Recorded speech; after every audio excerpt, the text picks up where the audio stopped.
Um advogado criminalista, Cacai, que só usa esse nome. Cacai, você nunca usou seu nome inteiro? Olha, eu acho que eu só me lembro de ser chamado de Antônio Carlos quando minha mãe brigava comigo, eu era pequena, falava Antônio Carlos, porque senão é Cacai aonde eu vou mesmo. Eu li que você inventou, você criou não só o apelido, mas você criou também a grafia, que é com K.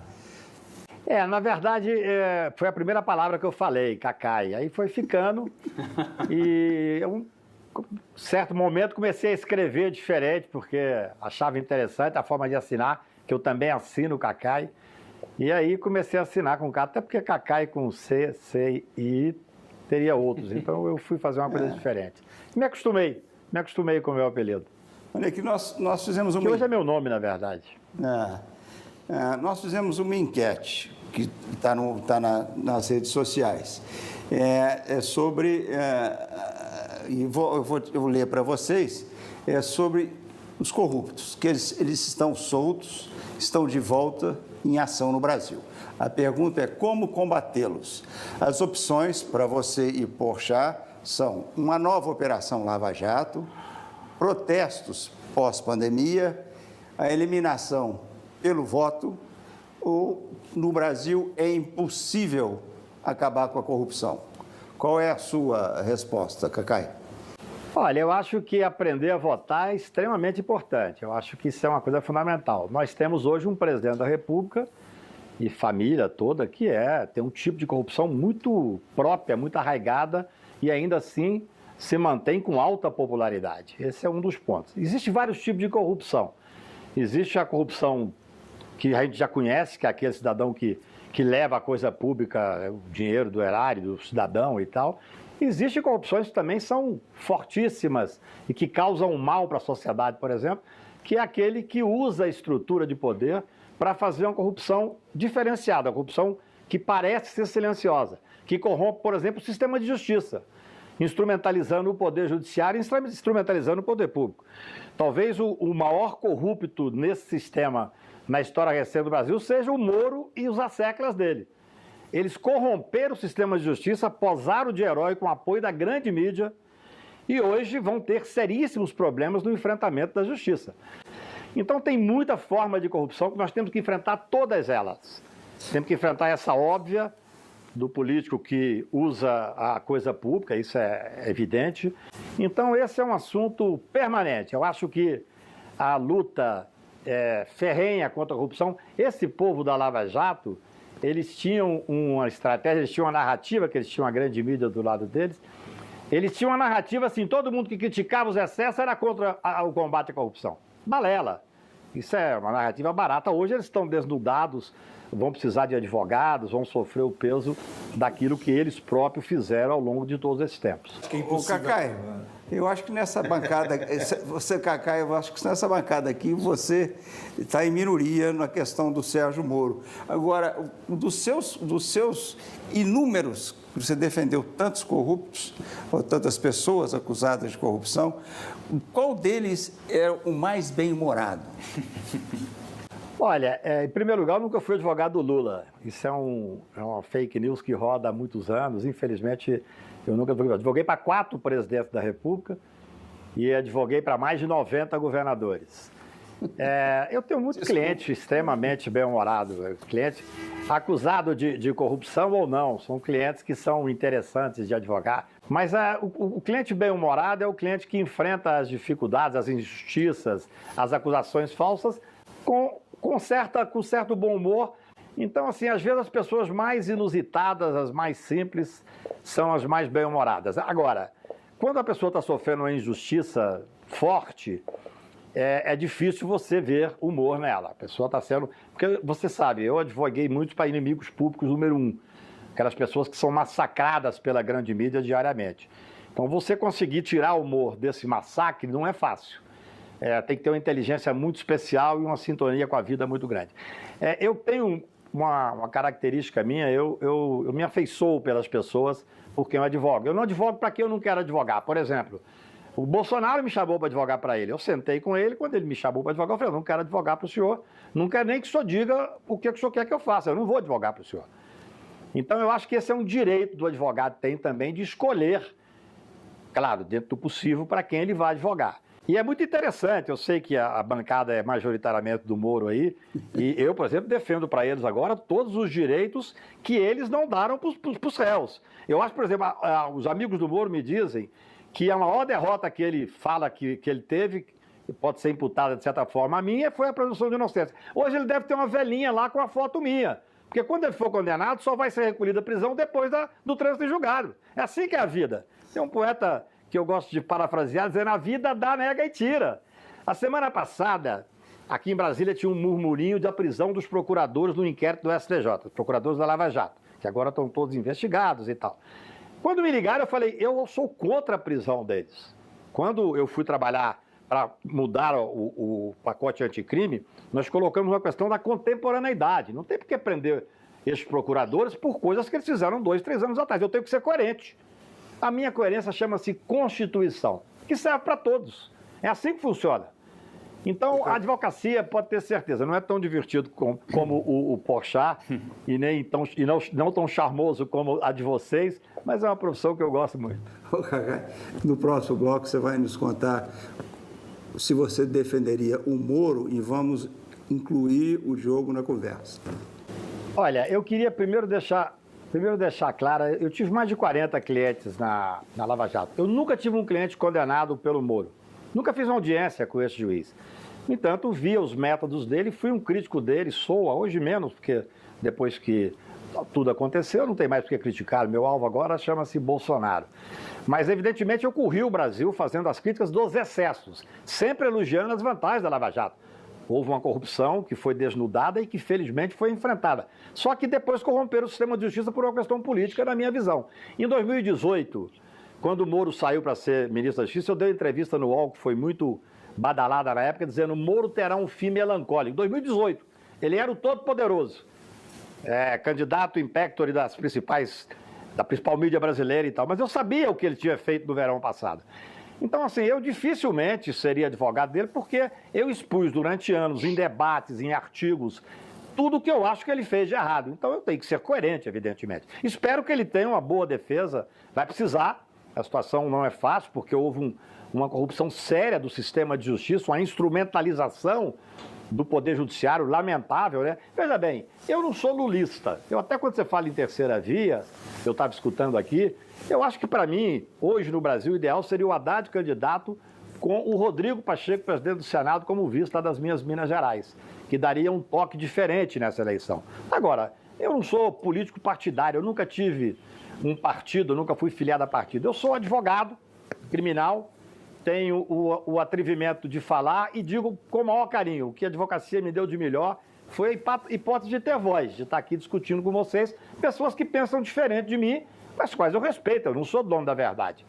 E tenho humor para enfrentar a vida.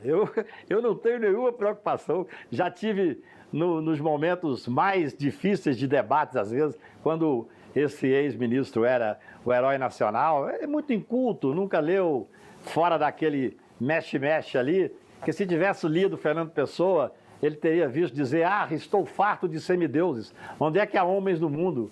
Ele aceitou que era super-herói. Aí deu no que deu. Agora nós temos que passar essa bola para frente.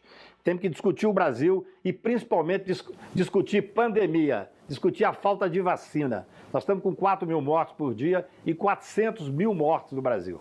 Eu quero incluir o Diogo nessa conversa, mas no Brasil eu acho que você foi um dos responsáveis por espalhar esse mito que nos Estados Unidos, né, o juiz não pode falar com os promotores e conduzir um processo.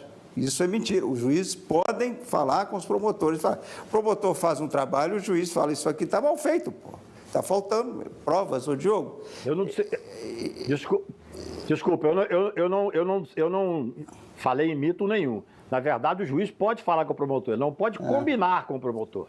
É diferente. Imagine que amanhã tem uma audiência de guarda de filho e você descobre na noite anterior, esquece o Lula, na noite anterior você descobre que o juiz combinou com o advogado da outra parte e com o promotor para levantar tal tese que ele vai dar a guarda de filho para outra pessoa. Isso é que aconteceu no Brasil. Eu não falei em mito algum, são os fatos. Ô, Cacai, além de bom humor, você tem 4.000 garrafas de vinho lá embaixo Agora, na sua adega. E agora você só no- toma Petrus? Que história é essa, cara?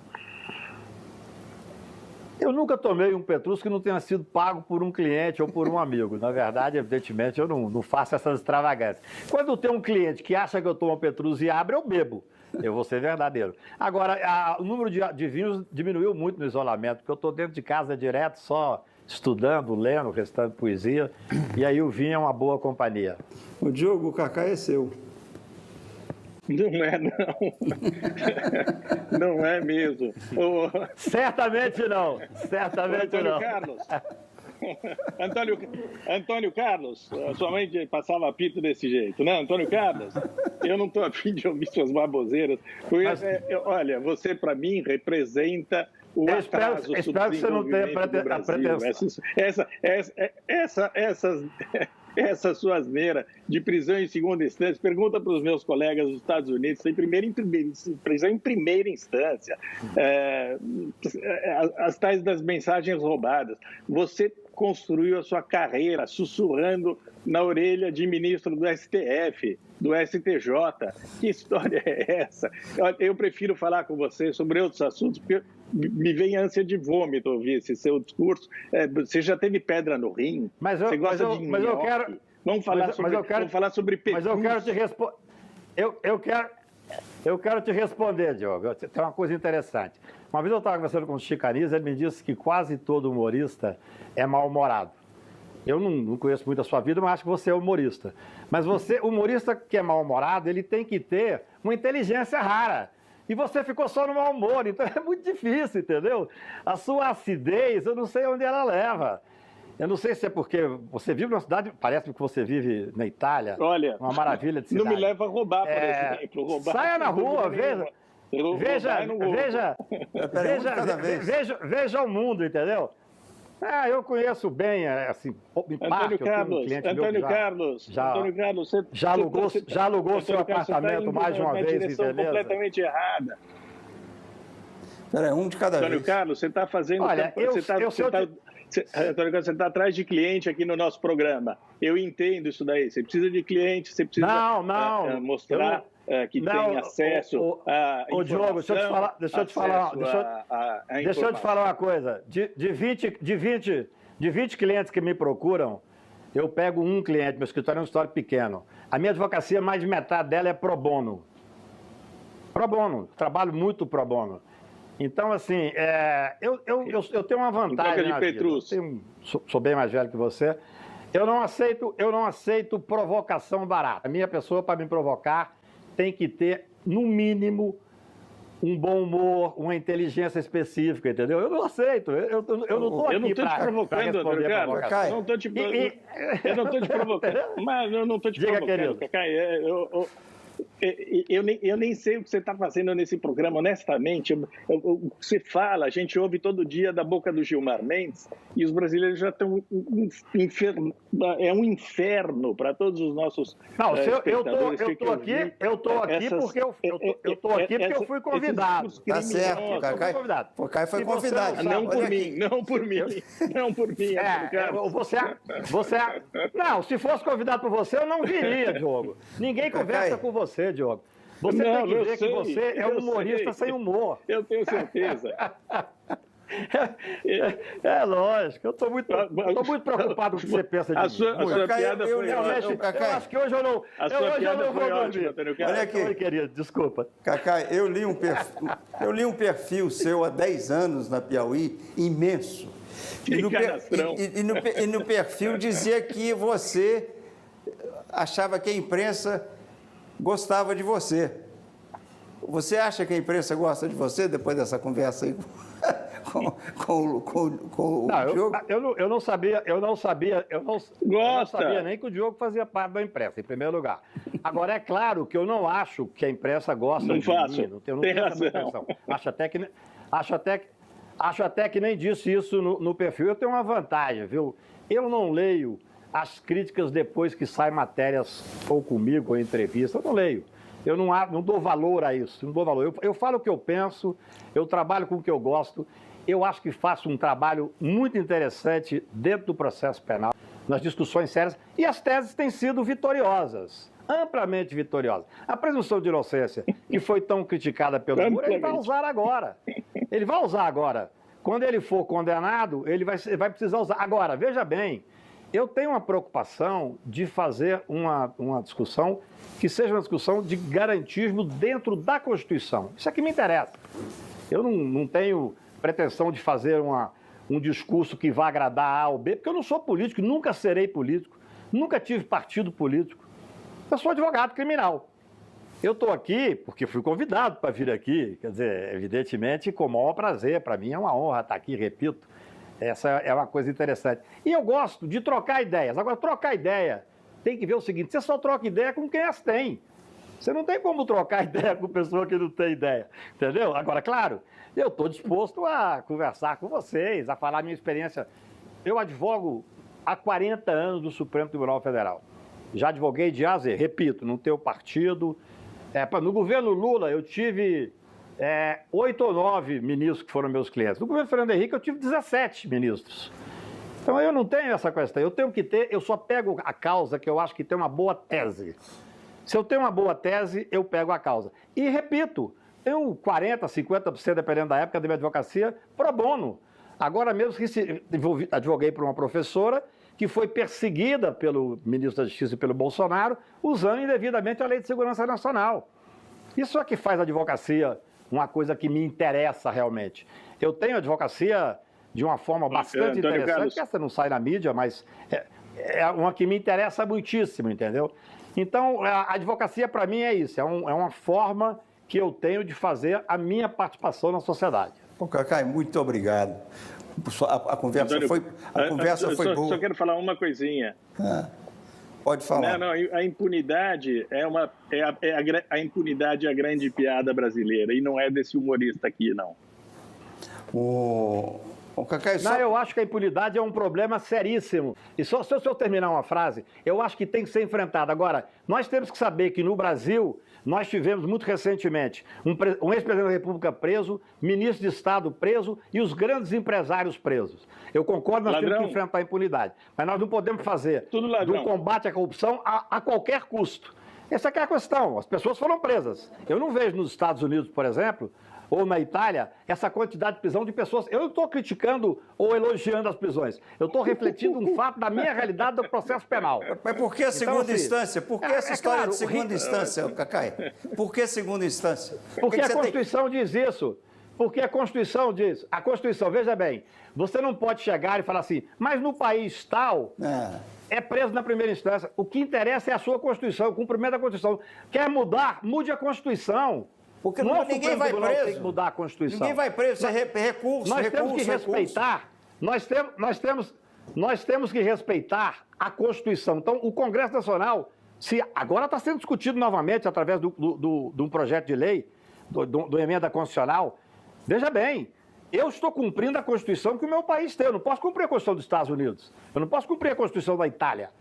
Nós temos que respeitar o poder constituído. Por exemplo, o Congresso Nacional acaba de votar. Olha, a melhor coisa do mundo no debate é você ouvir ideias ou ouvir lamúrias. É triste ver isso. Mas assim, eu acho assim, eu acho que para humorista você tem que ter inteligência, só tem o mau humor. É o que o Chico Anísio me falou uma vez. Mas eu concordo com você. Vamos mudar a Constituição, não tem problema nenhum. Cacai, muito obrigado. Essa camisa, gostei dessa camisa sua. Quantos anos você tem? Eu tenho 63. Essa camisa deve ter uns 13. Você está bem, cara. Você está se cuidando aí, né? Fazendo alguma plástica aí. O negócio. Eu nunca fiz plástica.